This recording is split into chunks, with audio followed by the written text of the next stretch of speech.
काकी है दुल्हनवर सिटी में पढ़ी जी। काकी है दुल्हनवर सिटी में पढ़ी जी।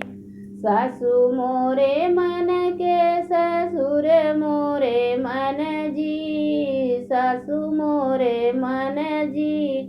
सैया मोरे मन के सूरत नाही मन जी। काकी है दुल्हनवर सिटी में पढ़ी जी। काकी है दुल्हनवर सिटी में पढ़ी जी। जेठ मोरे मन के जेठानी मोरे मन के। रे जेठानी मोरे मन के। सैया मोरे मन के सूरत नाही मन जी। सूरत नाही मन जी। काकी है दुल्हनवर सिटी में पढ़ी जी।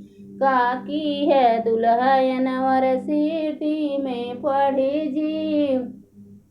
देवर मोरे मन के देवरानी मोरे मन जी। देवर मोरे मन के देवरानी मोरे मन जी। दुल्हा मोरे मन के सूरत नाही मन जी। काकी है दुल्हनवर सिटी में पढ़ी जी।